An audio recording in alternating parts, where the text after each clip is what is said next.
நமது புதிய தலைமுறை தொலைக்காட்சியில் தொகுதி அறிவோம் என்ற தலைப்பில் சட்டப்பேரவை தொகுதிகள் பற்றிய தகவல்கள் இடம்பெறுகின்றன. அந்த வகையில் இன்று பூவிருந்தவல்லி சட்டப்பேரவை தொகுதி குறித்து காணலாம். 1977 ஆண்டு உருவாக்கப்பட்ட பூவிருந்தவல்லி தொகுதி மறுசீரமைப்புக்கு பின்னர் கடந்த 2011 ஆண்டு சட்டமன்ற தேர்தலின் போது தனி தொகுதியாக மாற்றப்பட்டது. இந்த தொகுதியில்தான் செம்பரம்பாக்கம் ஏரி உள்ளது. இது தவிர திருமழிசை சிப்காட் தொழிற்பூங்காவும் இத்தொகுதியில் உள்ளது. திருமழிசையில்தான் புதிய துணை நகரத்தை அமைக்கப் போவதாக தமிழக அரசு அறிவித்துள்ளது.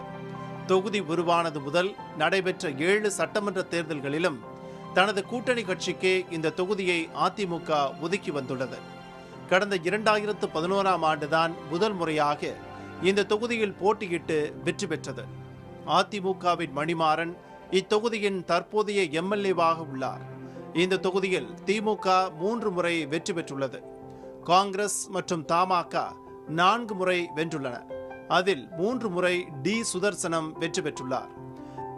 இந்த தொகுதியில் ஆண்கள் 1,45,737 பேரும், பெண்கள் 1,45,721 பேரும், மூன்றாம் பாலினத்தவர் 36 பேரும் என மொத்தம் 2,91,494 வாக்காளர்கள் உள்ளனர்.